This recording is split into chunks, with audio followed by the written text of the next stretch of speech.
Hey les babes, j'espère que vous allez bien. Vous avez vu, 2020, on a dit, c'est l'année des grands projets, des grandes réalisations.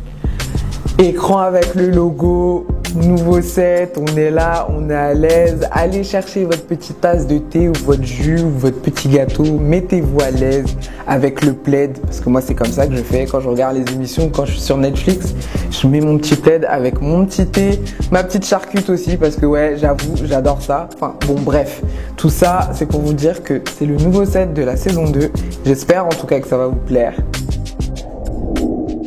Quand on est créateur de contenu, qu'on est dépendant de certaines plateformes comme YouTube, Instagram, on se prend la tête, qu'on se dit non, je vais faire de telle manière pour proposer le meilleur contenu à sa communauté et que derrière, on ait une communauté mais qui soit stalk ou soit ne commente pas ou même n'a pas cet élan de se dire bon, je la suis, je vais aller voir. Bah, chez certains, ça peut créer des dépressions.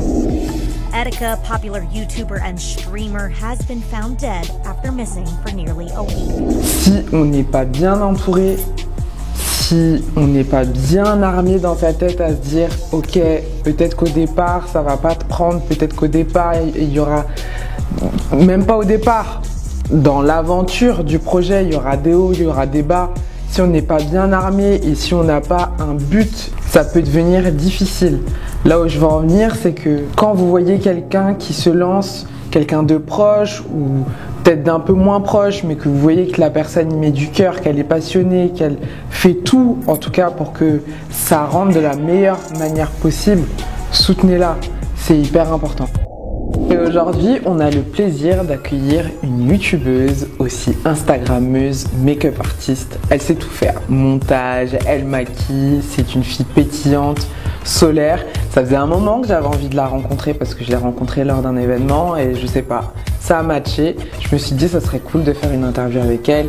C'est une jeune femme qui a beaucoup de choses à dire et qui connaît ce sujet de la dépression, de la pression des réseaux sociaux, de la pression d'Instagram, de la pression de YouTube, de toujours poster tout le temps pour donner du contenu à sa communauté. Je vous laisse découvrir la suite avec Flawless by Anaïs. Hey, hello la Insta Family, j'espère que vous allez bien. Alors aujourd'hui, bienvenue dans The Meryl Loé Show dans la deuxième saison. On a le plaisir d'accueillir Flawless by Anaïs. Hey. Ça va ma belle? Très bien et toi? Ouais, ça va. Je suis contente de te recevoir aujourd'hui. Merci. Depuis le temps qu'on devait faire cette interview. On a réussi enfin à caler une date. C'est ça. J'ai vu, il y a de la nouveauté là. Oui.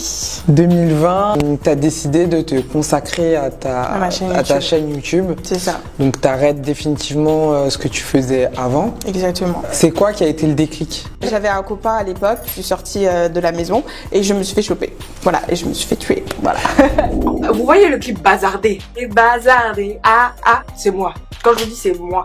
Quand j'étais vraiment malade. Je ne sais pas ce qui s'est passé dans ma tête pour qu'un jour je fasse ça. Et non, je me suis dit c'est fini, c'est ma mort. Je retourne au bled, ticket aller sans retour. Je me raconte une anecdote, tu sais que ça m'est arrivé. C'est vrai aussi. J'ai menti à mon père et à ma mère, je disais que j'allais dormir chez une copine. Ouais. Et moi je ne sais pas mentir. C'est-à-dire que tout me trahit. Oui. Ma gestuelle, tout, je suis là, j'ai un regard fuyant. Et mon père, c'est la CIA. Je lui donne le numéro de téléphone et non, attends. Je dis que je vais dormir chez une copine, donc à l'époque je suis chez mon copain et il m'appelle, il me dit mais j'essaye de joindre le numéro fixe que tu m'as donné mais il n'est pas attribué. Et là je suis en panique, donc je lui dis ah bon et tout, donc je raccroche et putain, je fais un truc de ouf, je prends le fixe, je prends mon portable, j'appelle ma copine chez qui j'étais censée dormir, je retourne le téléphone pour essayer de voir s'ils peuvent avoir une conversation. Et là mon père il m'allume, il me dit dis-moi où t'es tout de suite et tout, donc je lui donne le numéro fixe de là où j'étais. Il me dit mais attends, mais c'est pas le 92 ça, c'est le 91. Et là il arrive en balle, enfin bref, je vous épargne les détails. Quand t'as décidé de dire ok j'arrête de bosser, d'avoir des horaires fixes avec un salaire qui tombe tous les mois, parce que tu es jeune, quand t'as annoncé ça à tes parents, ils ont réagi comment? Ma mère elle a adoré. Sérieux? Ça, ouais. Wow, moi j'applaudis parce que franchement c'est tellement rare. C'est vrai et franchement je vous remercie vraiment ma maman d'être. C'était l'une de mes premières fans. Dès que j'ai eu mon So BTS, nice. elle m'a dit écoute, bah lance-toi dans YouTube. Et c'est moi qui disais non, maman, j'ai envie de. C'est ta maman qui t'a dit oui, ça? c'est ça. Elle me dit, Wow. elle regarde toutes mes vidéos, elle s'est abonnée, elle est vraiment. Elle regarde Elle a tous mes fond, quoi, c'est commentaires. ta première fan. C'est ça. Ouais, elle est au premier Et rang. elle me disait, même toute ma famille, ma sœur, ma grand-mère, tout le monde me disait mais vas-y. Ta lance-toi dans- grand-mère? Oui, lance-toi dans YouTube. T'as la possibilité de faire des grandes choses. T'as une plateforme qui peut te permettre d'aller hyper loin, donc vas-y. Je disais mais non, mais je veux travailler, je veux avoir mon expérience. Elle me dit bon, c'est bien aussi, donc fais ce qui te plaît, mais dès que tu peux, partir, tu pars. Sans indiscrétion, ta maman, elle a quel âge? Ah ma maman, j'ai pas envie de me tromper parce qu'elle va me tuer. Ah je connais maman là. Non, mais une tranche. Elle a 45 ans je crois, ma maman. Elle est Ok. jeune. Entre l'ancienne génération qui s'est lancée dans le blogging Oui. et la nouvelle génération qui est la tienne, je pense pas que l'ancienne génération, quand les gens ont voulu se lancer sur tout ce qui est réseaux sociaux, tout ça, les parents étaient, je pense qu'ils flippaient. Ouais. C'est pour ça que je demandais l'âge de ta maman, parce que le fait qu'elle t'encourage comme ça, enfin que tout le monde soit derrière toi, je pense qu'aussi ça te donne assez de force justement pour Pour y aller aller, chercher ouais. ce que tu veux. Je lui dis pas souvent, mais je voudrais te dire que je suis très fière de toi. Peu importe ce que les gens peuvent dire, peu importe ce qui peut se passer, je sais que tu es quelqu'un de douce, tu travailles beaucoup, tu sais ce que tu veux dans la vie.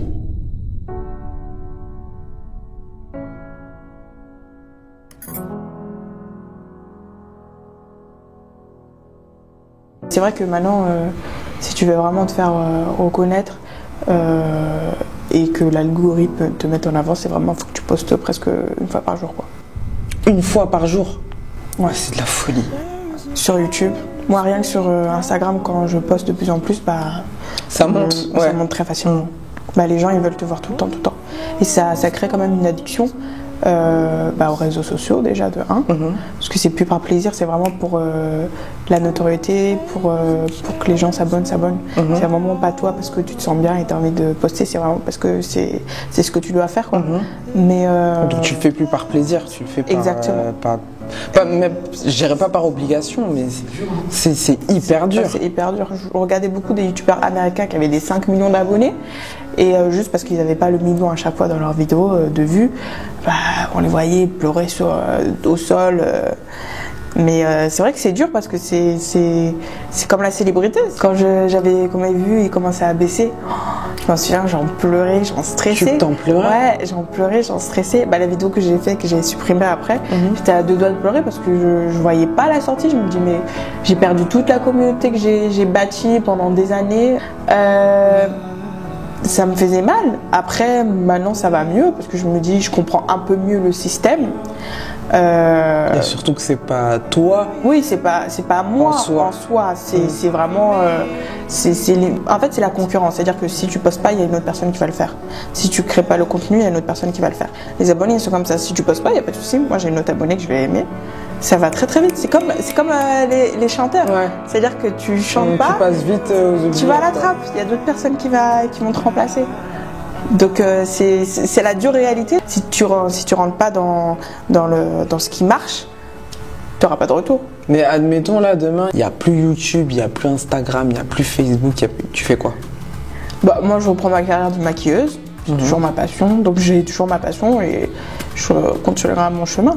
Après, ça sera dommage parce que je kiffe YouTube, j'ai découvert une passion, parce que de base c'était juste du conseil. Mes amis m'ont toujours dit mais crée une chaîne, tu te maquilles trop bien, tu donnes des trop bons conseils, donc c'était du l'as fait comme ça, voilà. quoi. Ouais. Et après j'ai une passion à donner un contenu, à monter des vidéos, à même avec les lumières, faire des jeux de lumière, etc. Et c'est là où ma passion elle est vraiment, je me suis découvert une passion dans la Pour vidéo ça. et Ah, ok.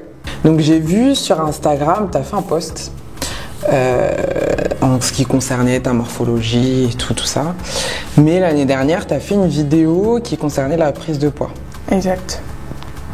Ensuite, tu es revenu en disant que tu regrettais un peu d'avoir pris autant de poids. Ça. Et là, fin d'année, tu as fait, et j'ai beaucoup aimé d'ailleurs ce que tu as posté en disant voilà, aujourd'hui j'assume, je fais une taille 42 j'ai des formes, je m'en fous, je suis comme je suis. Vous m'aimez, vous restez, vous m'aimez pas, enfin, tu vois. Et j'ai trouvé ça important parce que aujourd'hui, avec la pression d'Instagram, je sais pas, tu l'as subi toi cette pression à un moment donné? D'être comment? Le fait d'avoir toujours ce corps parfait, tu sais, à montrer. Bien sûr. Bah même sur mes photos, j'essaie toujours d'être parfaite. J'essaie toujours de poser comme il faut, de retoucher comme il faut, de lisser comme il faut pour être vraiment une poupée. Mais une poupée? Ouais, comme c'est Instagram, c'est poupée, c'est avoir des formes vraiment là où il faut, bien placées. Exactement. Et tout. Exactement. Mais au bout d'un moment, en fait. Il y a un mouvement aussi qui est venu sur Instagram qui est super, qui est les Real Body, où on montre vraiment les femmes qui ont des vergetures, des cicatrices, qui ont plein de petits trucs. Des imperfections, c'est normal. Voilà, que tout le monde a. Bien sûr. Même des personnes très très fines, ils ont des vergetures. Bien sûr. De la cellulite même. C'est même de la cellulite, exactement. Oui. Et à partir de ce moment-là, je me suis dit, bon, écoute Anaïs, tu n'es pas une poupée. Et même pour montrer à mes abonnés que voilà, tu t'assumes. Voilà. Surtout que taille 42, c'est la taille normale. C'est la taille normale, c'est ça. Et moi, j'ai eu beaucoup de mal à assumer le fait que je fasse du 42, parce que je suis passée, parce que j'ai pris à peu près une quinzaine à vingtaine de kilos en 2 ans et demi, 3 ans. Donc je suis passée d'un. C'était dû à quoi? D'une dépression qui m'a fait vraiment me retrouver dans la nourriture comme un réconfort, en fait. Un refuge. Voilà, exactement. Ouais.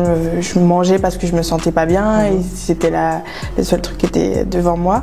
Mais ouais, avant je faisais Cette dépression, si c'est pas indiscret. C'est dû à j'ai fait mes études en dehors de ma ville. Je faisais mes études à Dreux et de base je venais d'Angers. Et j'avais plus de famille, j'avais plus d'amis, j'avais plus rien. Donc t'as dû tout recommencer. Voilà. Est-ce que la vidéo que t'as faite justement sur la prise de poids, c'était quelque part pour pas que tes abonnés te posent des questions? En disant, je vais faire cette vidéo comme ça, on va pas me casser la tête. Et puis ils vont se dire, bon, j'ai voulu prendre du poids, voilà, c'est comme ça. C'est ça. Alors, dans la vidéo, je dis bien que j'ai pris ce poids et que je le voulais pas. Mais je l'ai pris dans des parties où les personnes trouvent ça assez avantageux, surtout à la mode, des slim thick, taille 32 au niveau du ventre et 44 au niveau des hanches. Ouais. Et il y a beaucoup de personnes qui me disent mais comment t'as fait pour prendre du poids? Parce qu'il y a beaucoup d'abonnés qui veulent prendre du poids. Tout le monde pense que tout le monde veut perdre du poids, mais il y a des gens ils souffrent tous les jours pour prendre du poids. Ouais. Et donc j'ai fait cette vidéo pour aider certaines personnes, parce que moi j'ai pris du poids quand même assez vite et ça se stocke, là, je pense pas j'ai beaucoup galéré pour perdre ce poids-là. J'ai toujours été forte dans ma vie, tout le temps. J'ai toujours été forte, c'est-à-dire tu te trouves forte là? Je me trouve normale, mais j'ai toujours été un petit peu bouboule. J'ai jamais été hyper mince depuis toute petite. C'est juste normal en fait. Oui, c'est vrai. Oui, mais depuis toute petite, j'ai toujours été. Dès que j'allais T'étais potelée petite? Oui, j'étais toujours été potelée. Le médecin mais un enfant potelé est un enfant en bonne santé. Arrêtez de vous mettre des trucs dans la tête. T'es sublime, t'es normal, t'es pas bouboule, t'es pas. Je pense que t'es dur avec toi-même. C'est le nombre qui t'importe ou c'est vraiment ta silhouette dans le miroir quand tu fais un 36? Parce que là aujourd'hui, quand tu te regardes dans un miroir, tu aimes ton corps. Oui. Donc, je comprends pas en fait. Je pense que c'est plus le nombre qui intrigue les gens. Bien sûr. De rentrer dans cette norme-là, alors que la norme c'est une taille 42 et non une taille 36. C'est ça. Il faut se sentir bien, quoi. Moi, je suis comme toi, je suis entre un 40 et un 42 parce que j'ai des hanches. J'ai aucun problème avec ça. Sentez-vous bien, les filles. Ce qu'on voit dans les magazines et tout ça, c'est pas la vraie vie. On va passer au moment Real Talk.